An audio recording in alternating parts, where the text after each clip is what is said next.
Plastic विरोधात कारवाई कडक. मुरगुड मुख्याधिकारी आतिश वाळुंज यांचा इशारा. हे आहे गोकुळचं श्रीखंड. अगदी जिभेवर रेंगाळणार. जिभेवरच नाही तर मनावरही रेंगाळणार. गोकुळ श्रीखंड, मनावर रेंगाळणार. मुरगुड नगर परिषदेच्या वतीनं प्लॅस्टिक बंदी 100 दिवस कार्यक्रम अधिक प्रभावीपणे राबवण्यात येणार आहे. प्लॅस्टिक विरोधात नियम मोडणाऱ्यांवर कडक कारवाई करण्यात येईल. व्यापारी आणि नागरिकांनी या अभियानाला सक्रिय सहकार्य करावं असं आवाहन प्रशासक तथा मुख्याधिकारी आतिश वाळुंज यांनी केलं. पालिकेच्या यशवंतराव चव्हाण सभागृहात प्लॅस्टिक विरोधातील कारवाईबाबत पालिकेच्या वतीनं माहिती देण्यासाठी घेतलेल्या बैठकीत ते बोलत होते.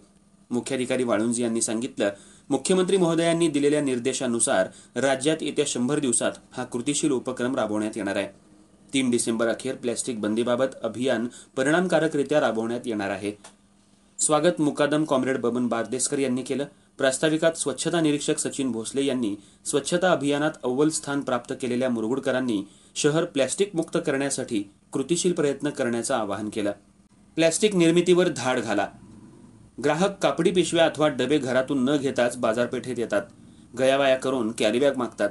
आम्ही अशी बॅग दिली तर आमच्यावर कारवाई होते. यापेक्षा प्लॅस्टिक निर्मिती करणाऱ्या कारखान्यांवर धाडी घालून अशी निर्मिती बंद पाडा, अशी सूचना बहुतांश व्यापाऱ्यांनी यावेळी केली. समन्वयक विपुल अपराधी यांनी पीपीटीद्वारे कोणत्या प्लॅस्टिक वस्तूंवर बंदी आहे आणि कोणत्या प्लॅस्टिक वस्तूंवर बंदी नाही या संदर्भातली माहिती सभागृहाला पुरवली. यावेळी अनेक व्यापाऱ्यांनी आपल्या प्लॅस्टिकबाबत असलेली अडचण आणि भावना व्यक्त केली. पालिकेच्या प्लॅस्टिक विरोधातील मोहिमेला सर्वतोपरी सहकार्य करण्याचं अभिवाचन यावेळी देण्यात आलं. न्यूज शाहीसाठी मुरगुड प्रतिनिधी सर्जेराव भाट.